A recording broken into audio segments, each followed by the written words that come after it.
Buona giornata a tutti su Media News Europe. Siamo alle notizie. Autonomia, l'alt dei 5 Stelle.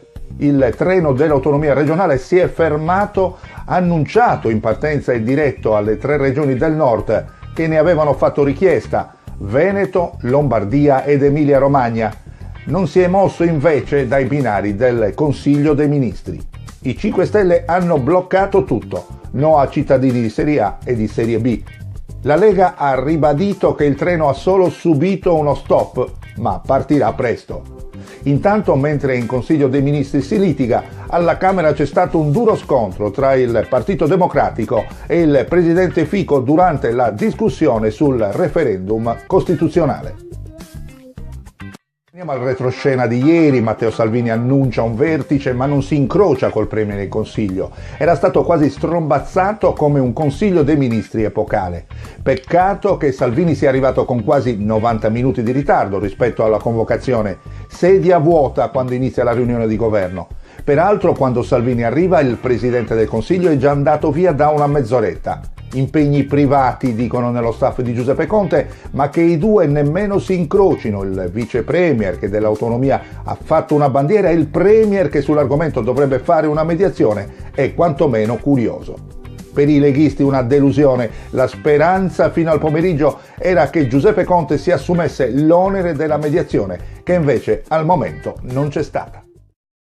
Intanto, cari amici, è bagarre in aula tra Movimento 5 Stelle e Democratici. Il Partito Democratico accusa Fico: non ci difendi, e il Presidente chiede scusa. Durante il suo intervento il deputato del Movimento 5 Stelle Giuseppe D'Ambrosio ha mimato il gesto delle manette verso il Dem Gennaro Migliore, ricevendo un richiamo da parte del Presidente Fico. I deputati del PD a quel punto hanno protestato, chiedendo però l'espulsione di D'Ambrosio. Fico ha ribadito la sua linea citando altri casi simili. Il PD ha iniziato quindi a lasciare l'aula e Fico ha detto arrivederci, scusandosi poco dopo per la frase. Un deputato del PD, uscendo a sua volta, ha lanciato un fascicolo verso la presidenza, scusandosi poi in serata. Sempre per la politica, in primo piano i malumori all'interno del Movimento 5 Stelle, accuse a Di Maio e Casaleggio. La sconfitta alle regionali in Abruzzo, dove il movimento ha preso circa il 20% dei voti, ha creato uno scossone con una pausa di riflessione e autocritica nel suo interno. L'ala ortodossa ha criticato la gestione verticistica del movimento e ha chiesto cambiamenti. Anche Luigi Di Maio ha fatto autocritica sul risultato negativo, proponendo delle nuove soluzioni da votare. Ma nel Movimento 5 Stelle sono molti i big finiti sul banco degli imputati. Oltre a Di Maio, anche Alessandro Di Battista è stato criticato perché troppo poco incisivo con i suoi toni. Davide Casaleggio, da parte sua, ha avuto attriti con Di Maio per le novità da proporre ed è stato preso di mira sia dai pragmatici sia dai falchi per motivi opposti.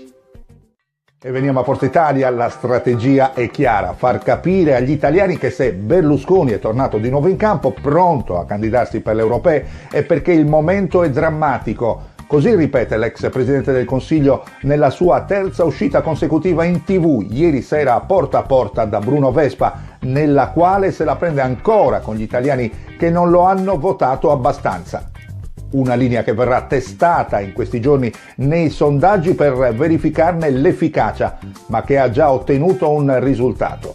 Dopo l'UDC, anche i movimenti centristi di ispirazione popolare che fanno riferimento a Maurizio Lupi e Saverio Romano convergeranno nelle liste di Forza Italia per le europee, per dare peso ai moderati, dare forza al PPE e riequilibrare il rapporto con la Lega.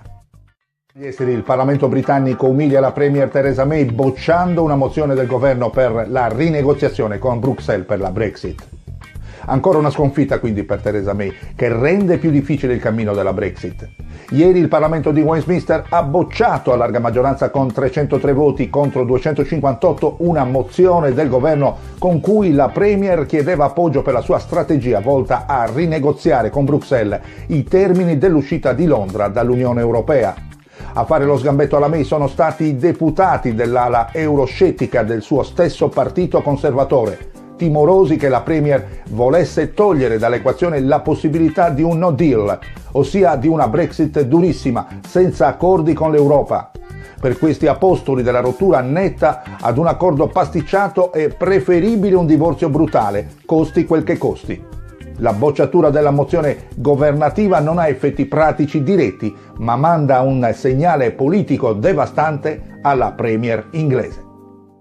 Cambiamo decisamente argomento, addio all'Airbus A380, un bolide di 2 piani, 4 motori e un prezzo di listino di 445 milioni di dollari.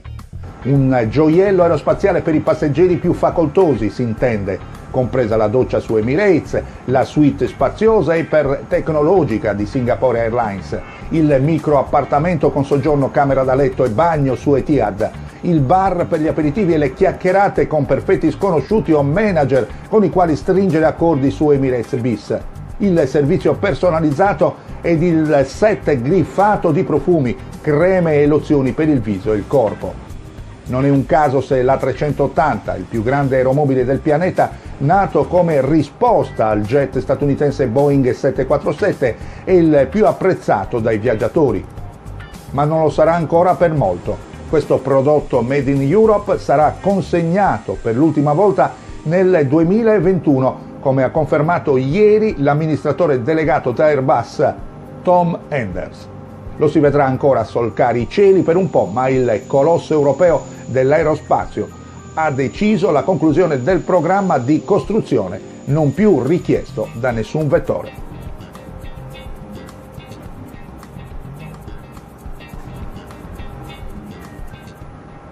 Le notizie da Piazza Affari: il calo delle vendite al dettaglio negli Stati Uniti ha pesato sulle borse europee, con perdite in accelerazione nella seconda metà della seduta. Maglia nera per il FTSE MIB a meno 0,78%, frenato da Ferragamo a meno 3,31% dopo il balzo della vigilia dal comparto del credito, guidato da Banco BPM attestatosi a meno 2,82% e Unicredit al meno 2,20%, anche a causa della risalita dello spread a 270 punti base.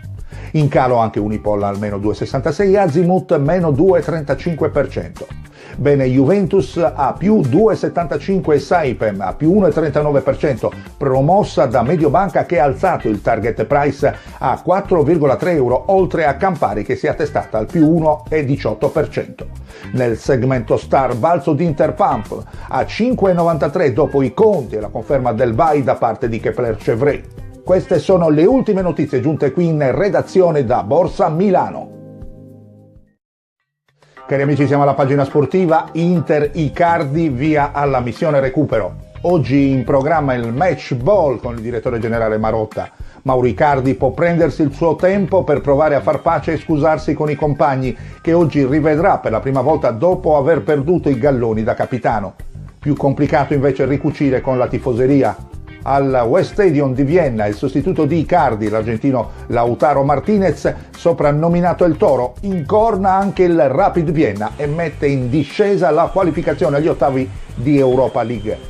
Con lui in campo dall'inizio non cambia però nulla, i nerazzurri rimangono macchinosi, incapaci di arrivare al tiro, involuti negli uomini più rappresentativi, vedi Nainggolan e Perisic, tenuti in piedi proprio dal bravo Andanovic a preservare con una paratona il successo nerazzurro. Serve un rigore all'Inter a fine primo tempo per spezzare l'equilibrio proprio contro i modesti austriaci. Lautaro se lo guadagna e lo trasforma. Da parte sua il Napoli chiude la pratica a Zurigo con un secco 3-1, marcatori Insigne, Callejon e Zielinski. Nel finale Cololli per i padroni di casa, mentre la Lazio senza stelle, senza pubblico, si fa superare all'Olimpico dal Siviglia per 1-0, rete decisiva di Ben Yedder.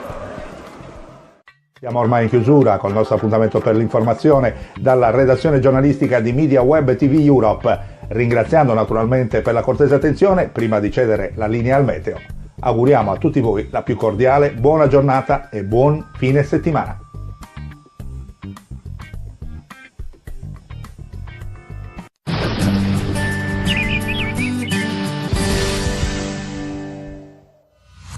Amici Trebi Meteo, benvenuti a questo aggiornamento delle nostre previsioni per la giornata di venerdì, che vedrà una zona di alta pressione consolidarsi sull'Europa centrale, allungandosi fino anche al Mediterraneo e alle nostre regioni centro-settentrionali. Il sud Italia invece sente l'influenza di una bassa pressione presente sul Mediterraneo orientale. come nuvolosità, prevediamo quindi qualche annuvolamento di passaggio al sud, ma come vedete nubi non particolarmente estese e minacciose riusciranno però in giornata a portare qualche locale piovasco. Vediamo infatti la previsione delle precipitazioni con appunto il sud Italia che soprattutto nelle ore pomeridiane, come vedrete tra poco, vedrà spuntare qualche macchiolina azzurra, quindi qualche breve acquazzone di passaggio e qualche fiocchettino sull'Appennino meridionale sarà possibile venerdì. Quindi in definitiva ci attende una giornata di bel tempo al centro-nord con cielo sereno o poco nuvoloso, un po' di variabilità diciamo al sud, qualche piovasco in Puglia, Basilicata, Calabria Ionica e in Sicilia, ma davvero di passaggio. Però sul sud Italia vi segnalo anche parecchio vento dai quadranti settentrionali. Con questo è tutto, per i dettagli scaricate l'app gratuita di Trebi Meteo.